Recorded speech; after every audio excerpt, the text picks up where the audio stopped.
it's not a common thing to have an idea, strategize that idea, then sell that idea to people, whether you're selling skateboards, whether you're selling sneakers, or whether you're selling a cleaning service. You know, it's not common to have the idea, able to formulate that idea and sell it. And here's the reason. Black people, as black people, we have a legacy of slavery in America, you know?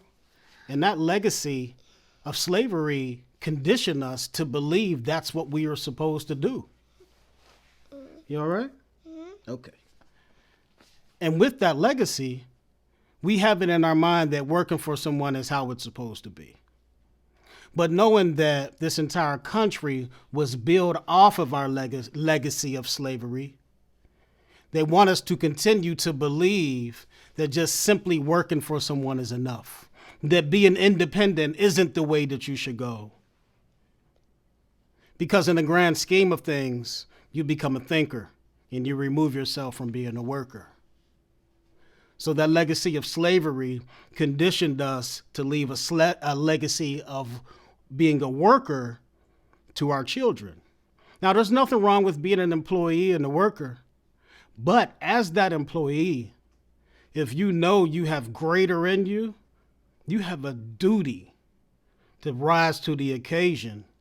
And before you check out of here, leave the legacy of a thinker, not just a worker. You know, we have been conditioned to truly believe, go to school, get a decent to good job, get married, retire, then die. And that's okay. Let me tell you, that is not okay. We have to strive for greater. We have to leave a legacy of a thinker, an owner. That's why everywhere around here, I have my family, my children, my daughter right here. I have a duty to leave a legacy as an owner.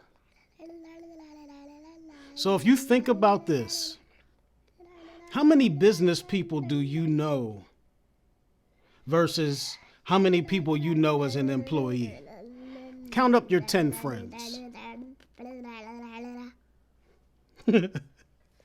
Count up your 10 friends. How many of those friends are workers? And let's go a step deeper. You may say, yeah, 5 of my friends have businesses, but are they also working for someone? Yes. 3 of them are working for someone. 4 of them are working for someone. Let me turn you on to something. Just like your mind can't have 2 thoughts at the same time, you can't be a worker and a thinker at the same time. You can't be an employee and an owner at the same time. And the reason why you can't is because are you an owner or simply an employee? Yes, you work from 6 to 5 or whatever you might be doing, working for somebody. But even if you're running your own business, sprinkled through there, you're thinking you're being an owner. And we have to come to a crossroads of which one we are going to be. What do you choose to do? Do you choose to remain an employee? Or do you choose to be an owner?